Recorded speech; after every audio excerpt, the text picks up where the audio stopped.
चलिए, पिछले बार में हम लोगों ने ये अभ्यास का पूरे यहाँ क्वेश्चन 3 तक के पूरा काम किया था, क्वेश्चन 3 तक किया था। अब आज हम लोग भाषा अध्ययन का क्वेश्चन आंसर तैयार करेंगे। भाषा अध्ययन पहला क्वेश्चन पूछा है इसमें, निम्नलिखित अशुद्ध शब्दों को वर्तनी अशुद्ध शब्दों की वर्तनी शुद्ध करके लिखिए। यहाँ पर अशुद्ध शब्द दिए, अशुद्ध शब्द का मतलब गलत लिखा है, उसको शुद्ध रूप में लिखना है। पहला यहाँ जो शब्द दिया है ईर्ष्या, ईर्ष्या को कैसे लिखते सबको मालूम है। ई पर बड़ी की मात्रा होगी और या पर र की रेप होगी, इस प्रकार से ईर्ष्या। इसको हम लोग क्या पढ़ेंगे, ईर्ष्या। सेकंड शब्द दिया है स्त्रोत, स्त्रोत में आप लोगों का स्त्रोत सही लिखा है। और थर्ड शब्द दिया है आपका दुर्जन, दुर्जन में न के ऊपर रेप ना होकर के ज के ऊपर रेप होगी। क्लियर, यहां तक समझ में आया। अगला शब्द दिया है परिणति, परिणति में त में जो बड़ी की मात्रा लगी है उसमें त में छोटी की मात्रा होगी, वो ये परिणति लिखा है और ये परिणति शब्द है। और अगला शब्द दिया है दृष्टि, दृष्टि में आप लोगों को द के नीचे इस प्रकार का लिखना है और ये हो जाएगा दृष्टि। क्या हो जाएगा, दृष्टि। क्लियर, तो ये आपका अशुद्ध रूप था और ये आप लोगों का कौन सा रूप है, शुद्ध रूप है। ठीक है। क्वेश्चन नंबर 2 लिखा है, निम्नलिखित शब्दों का अर्थ लिख करके अंतर स्पष्ट कीजिए। आपको यहाँ पर शब्द दिए हैं दो अलग अलग, उसका अर्थ लिखना है। पहला शब्द दिया है आप लोगों को भाव और भाव। भाव, भाव का मतलब सब लोग जानते हैं मूल्य होता है और भाव का मतलब होता है संसार। तो मूल्य का अपना अलग अर्थ होता है कि किसी चीज का आपको मूल्य पता होना चाहिए कि ये पेन कितने की है तो ये उसका मूल्य होगा, कि ये 2 रुपए की तो 2 रुपए उसका मूल्य हो। और भाव, भाव का मतलब होता है संसार। तो दोनों का अर्थ बिल्कुल अलग अलग है। सेकंड है रात और रथ, रात का मतलब रात्रि से है और रथ का मतलब है लगातार, लगा हुआ। मतलब जैसे अध्ययनरत तो अध्ययन करने में लगा हुआ, और रात का मतलब रात्रि से है। क्लियर, तो ये दोनों का अर्थ अलग अलग है। थर्ड है बैर, बैर का मतलब होता है दुश्मनी, और बेर, बेर का मतलब एक प्रकार के फल से है। यहां तक सबको समझ में आया। और अगला लास्ट आपका दिया है ग्रह और ग्रह, ग्रह का मतलब होता है घर से है और ये ग्रह है, ग्रह का मतलब एक प्रकार का आकाशीय उल्का पिंड जो होते हैं। तो ये आप लोगों को इसको इस प्रकार से लिखना है। भाव का मतलब होता है मूल्य, भाव का मतलब होता है संसार, रात का मतलब होता है रात्रि और रथ का मतलब होता है लगा हुआ, लगातार लगा हुआ। फिर है बैर, बैर का मतलब होता है दुश्मनी, और बेर का मतलब होता है एक प्रकार का फल। बेर का मतलब क्या होता है, एक प्रकार का फल। उसके बाद है ग्रह, ग्रह का मतलब होता है घर, और ये ग्रह का मतलब होता है आकाशीय पिंड। क्लियर, यहां तक सबको समझ में आया। अब क्वेश्चन नंबर 3 दिया है, वर्ग पहेली में से नीचे दिए गए शब्दों के विलोम शब्द छांट कर लिखिए। अब यहाँ पर आपको शब्द दिए हैं, यहाँ एक बॉक्स दिया है, इसमें आपको विलोम शब्द छांटना है। पहला शब्द दिया है आपका कुमार्ग, कुमार्ग का मतलब होता है गलत मार्ग। इसका सही इसका यानी जो विरोधी शब्द होगा वो क्या होगा, सुमार्ग। क्या होगा, सुमार्ग। अब आपको यहाँ पर दिखना है सुमार्ग कहाँ लिखा है, तो ये लिखा है सु, माँ और ग, तो ये आपका एक ये बन जाएगा सुमार्ग। क्या बन जाएगा, ये आपका सुमार्ग। क्लियर। अगला दिया है, सॉरी पहला आपका दिया था उपकार, पहला शब्द क्या दिया था, उपकार। उपकार का मतलब होता है आपने किसी पर उपकार करना, मतलब किसी पर उपकार करने का मतलब होता है किसी पर आप लोगों ने उपकार किया। जैसे आपने किसी को एक पेन उसकी मदद कर दी तो उसको बोलते हैं उपकार करना। उसका जो विरोधी शब्द होता है, विलोम शब्द होता है, वो शब्द होता है अपकार। उपकार का विरोधी शब्द क्या होता है, अपकार। दूसरा था कुमार्ग, कुमार्ग का मैंने बताया सुमार्ग। तीसरा मैंने बताया कृतघ्न, कृतघ्न का जो विरोधी शब्द होता है वो होता है कृतज्ञ। कौन सा शब्द होता है, कृतज्ञ। कौन सा शब्द होता है, कृतज्ञ। अगला दिया है जीवन, जीवन का जो विरोधी शब्द होता है वो होता है मृत्यु। जीवन का विरोधी शब्द क्या होता है, मृत्यु। फिर दिया है अन्याय, अन्याय का विरोधी शब्द होता है न्याय। क्या शब्द होता है, न्याय। और दिया है दुख, दुख का जो विरोधी शब्द होता है वो होता है सुख। दुख का विरोधी शब्द क्या होता है, सुख। तो इस प्रकार से आप लोगों को विरोधी शब्द मिल गए। उपकार का अपकार, कुमार्ग का सुमार्ग, कृतघ्न का कृतज्ञ, जीवन का मृत्यु, और अन्याय का न्याय, और दुख का सुख। यहाँ तक सबको समझ में आ गया। तो यहाँ तक आप लोगों के क्वेश्चन नंबर 3 तक हुआ था। अब क्वेश्चन नंबर 4 है आप लोगों का, नीचे लिखे शब्दों को ध्यान से पढ़िए और जिन वर्णों की आवृत्ति हुई है उसे लिखिए। वर्ण का मतलब आपको मालूम है, जितने भी वर्ण हैं पूरे हिंदी में 52 वर्ण होते हैं। तो जैसे यहाँ पर एक एग्जाम्पल बताया है, सरल और सत्य, इसमें कौन से वर्ण की आवृत्ति हुई है? स वाले। कौन से वर्ण की आवृत्ति हुई है? स की। तो आपको यहाँ पर इसी प्रकार से यहाँ पर एग्जाम्पल दिए, उसमें कौन से वर्ण की आवृत्ति हुई है उसको आपको बताना है। पहला लिखा है इसमें क्रूर और दूसरा दिया है कुमार्ग। अब क्रूर और कुमार्ग में कौन से वर्ण की आवृत्ति हुई है? तो इसमें आवृत्ति हुई है क की। किसकी आवृत्ति हुई है? क की। यहां तक सबको समझ में आया? दूसरा दिया है गुण और ग्रहण। गुण और ग्रहण में कौन से शब्द की बार बार आवृत्ति हुई है? तो वो है ग वर्ण की। कौन से वर्ण की आवृत्ति हुई है? ग वर्ण की।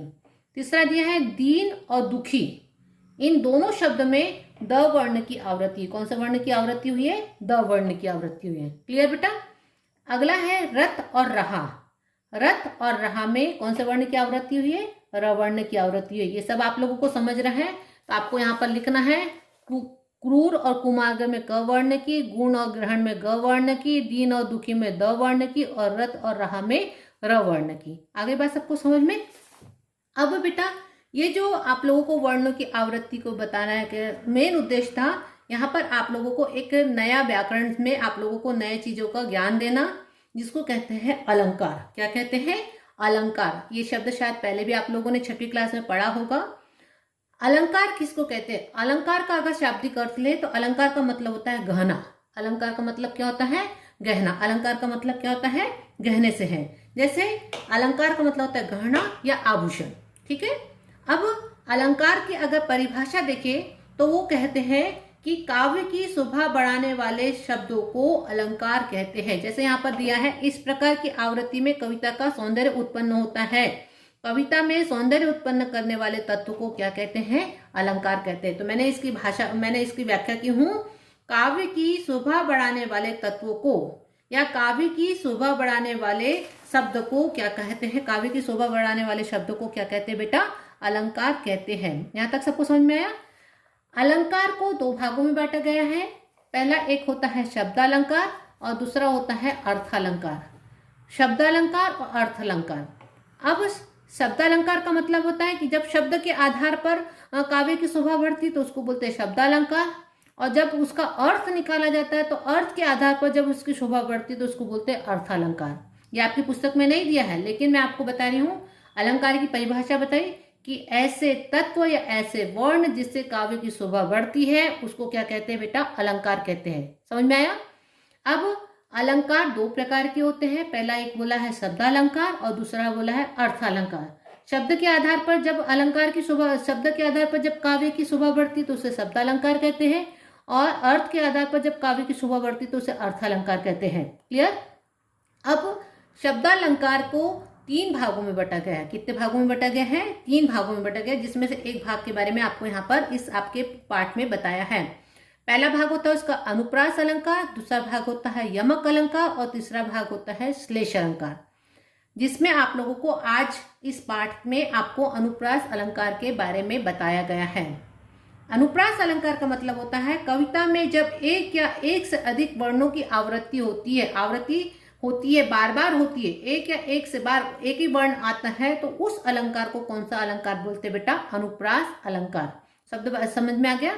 मैं आगे अभी दूसरा नहीं बताऊंगी आप लोगों को, क्योंकि आपको यहाँ पर अनुप्रास अलंकार के बारे में बताया है, इसलिए मैं बता रही हूँ कि कविता में जब एक ही प्रकार के वर्ण बार बार आते हैं तो इस प्रकार के अलंकार को कौन सा अलंकार बोलते हैं? अनुप्रास अलंकार बोलते हैं, अनुप्रास अलंकार कहते हैं। आगे इतनी बात समझ में?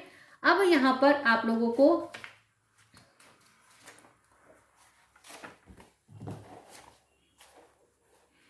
यहाँ तक कि आपको अलंकार के बारे में बताया था।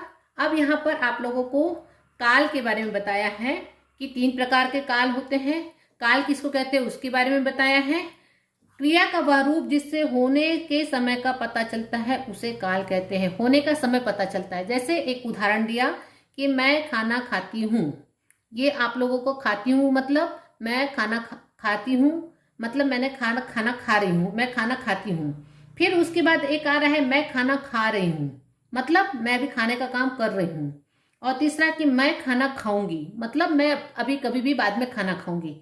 तो इस प्रकार से जो क्रिया का वह रूप जिससे होने का समय पता चलता है उसको क्या कहते हैं बेटा? काल कहते हैं। क्या कहते हैं? काल कहते हैं। काल को 3 भागों में बांटा है। पहला भूतकाल, दूसरा वर्तमान काल, तीसरा भविष्यकाल।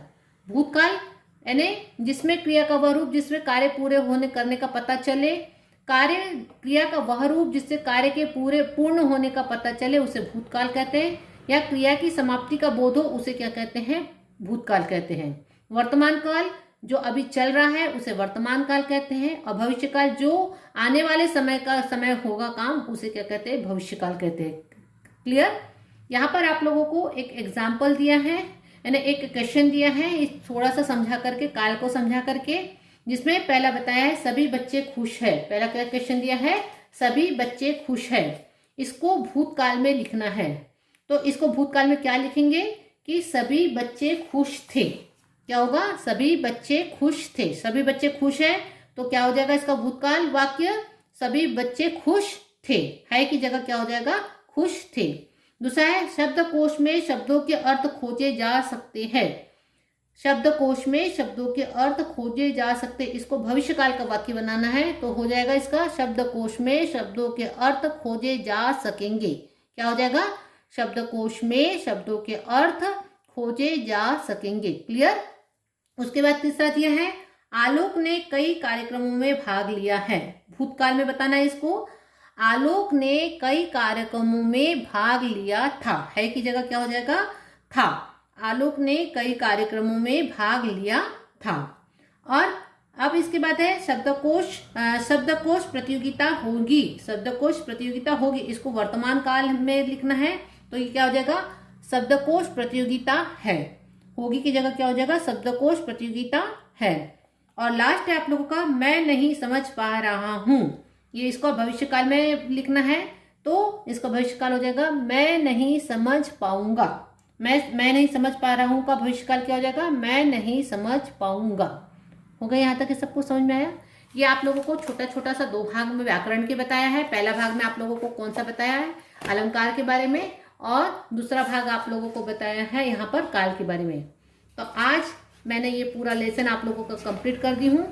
आप लोगों को पूरा लेसन को पढ़ना है, पूरा इसके व्याख्या करना है, और पूरे इसके क्वेश्चन आंसर प्रश्न उत्तर अपनी कॉपी में नोट डाउन करना है। क्लियर?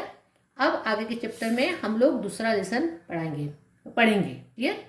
चलिए ठीक है, धन्यवाद।